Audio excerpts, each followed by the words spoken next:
So the time that we're in right now is called Shovavim. It's the 6 weeks which make up the reading of the book of Exodus.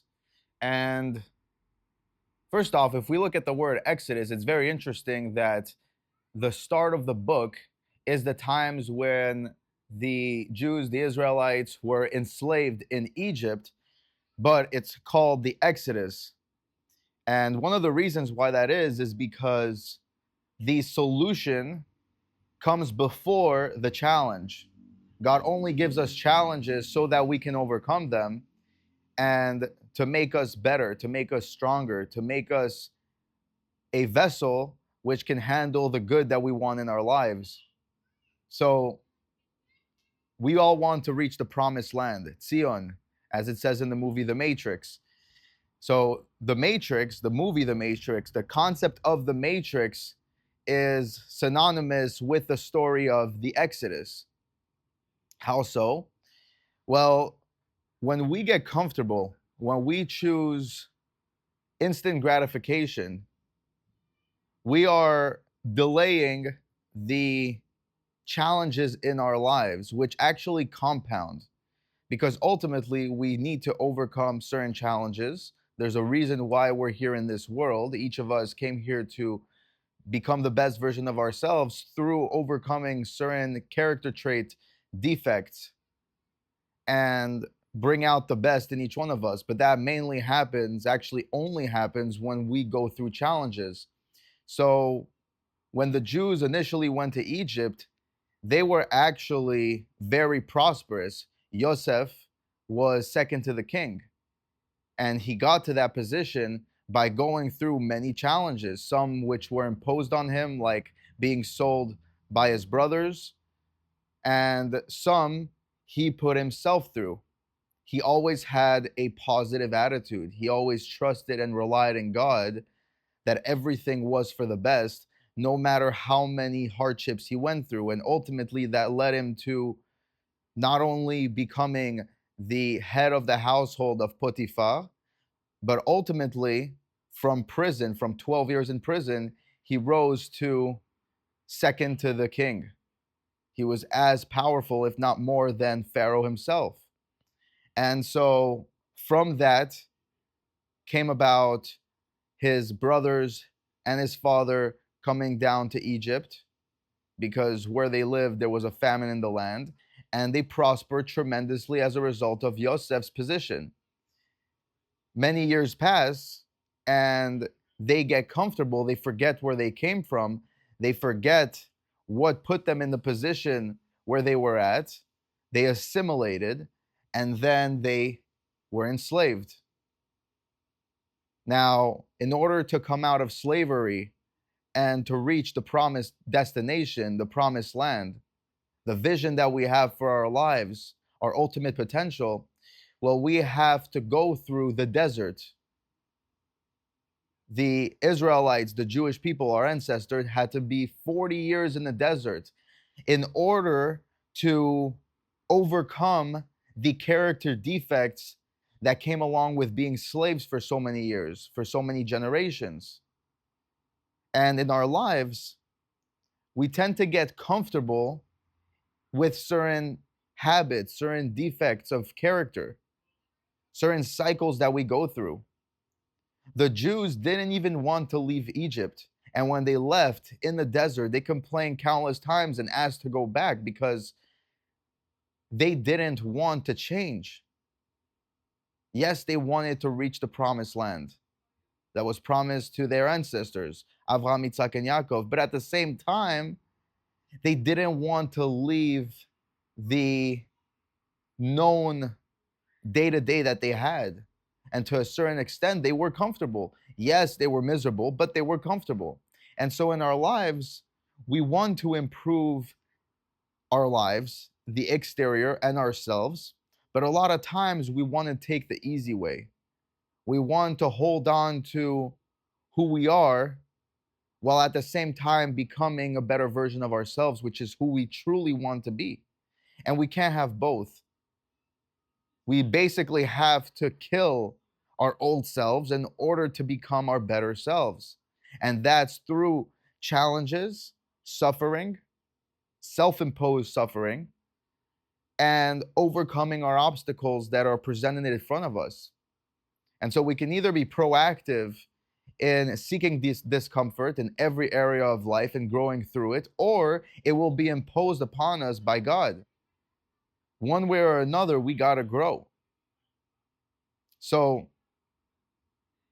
the Exodus, the whole story of the Exodus, the 6 weeks that we are in right now, is a time that forces us and compels us to break ourselves out of our shell so that our true selves with our potential can come out.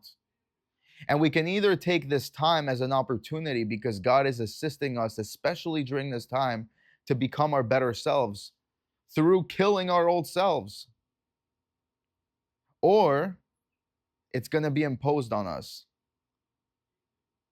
Now, if it's imposed on us and we're on the receiving end, we're not going to get the same benefits as if we're on the offense. It's kind of like if we go to the gym. When we go to the gym and we're pushing ourselves outside of our comfort zone, above and beyond each and every time, we get a dopamine spike. We feel good after, even though in the moment we're suffering. But if we don't do that, then we have other challenges in our lives where we're still suffering, but we do not get that dopamine spike that one gets when they push themselves at the gym. Because at the gym, you're pushing yourself voluntarily, you're on the offense. But when challenges come upon us in our lives, if we're not proactive in overcoming those challenges, we're gonna go through those motions regardless. We're gonna need to overcome those challenges. It's either gonna be forced on us, we'll be on the receiving end, or we're gonna be on the proactive end and reap the benefits of feeling good in the moment while we're overcoming those challenges. Because there's a set amount of challenges that each one of us needs to go through each and every day.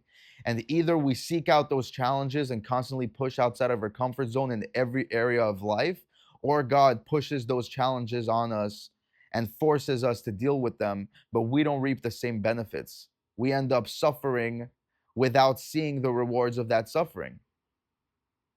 So in the matrix, we can choose instant gratification, seeking comfort in the moment, and ultimately suffering in the long run.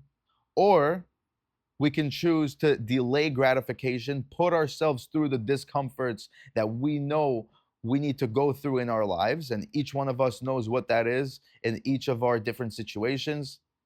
We can listen to our consciousness and we know clearly what we need to go through. We put ourselves through those challenges and then we're able to rise higher and not have God push external challenges on us and problems that we have to deal with. And when we realize that, which is that our lives are only opportunities for us to grow, and we cannot avoid challenges, we cannot avoid problems in our lives. But if we're proactive, we can actually reap the benefits in the moment and later on from overcoming those challenges. We can either choose to live a life of purpose or live a life of pleasure.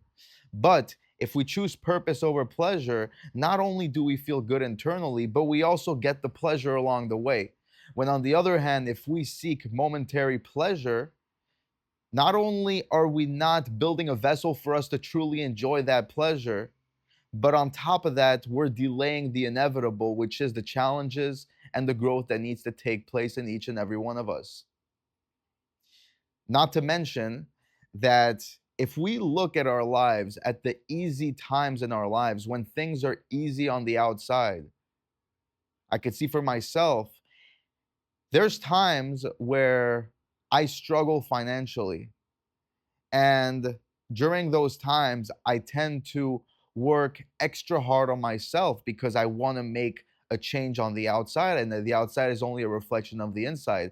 And when I push and work on myself in every area of life, I'm able to be good no matter what the outer circumstance is, even if externally things are challenging.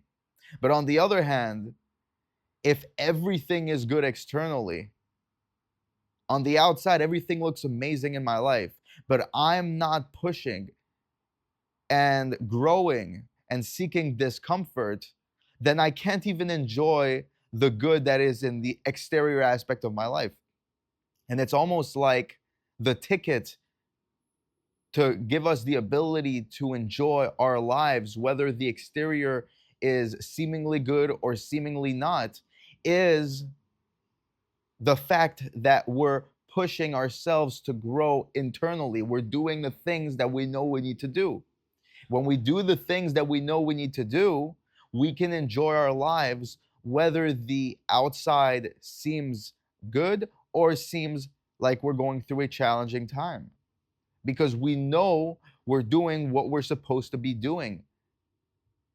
And ultimately, if the outside is not good, we're going through a challenging phase, it's not even a question of if things are going to get better, but how quickly or when they're going to get better, as long as we're doing the things that we know we need to do.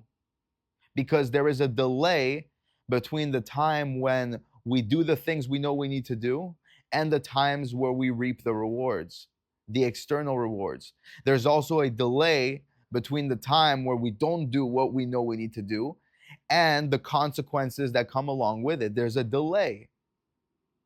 So, as long as we're consistently doing the things that we know we need to do and constantly pushing outside of our comfort zone in every area of life, not only will we be able to enjoy the situation no matter what it is, but ultimately, if we're going through a challenging phase externally, it's just a matter of time before it reflects our internal work and everything clears up and goes back up.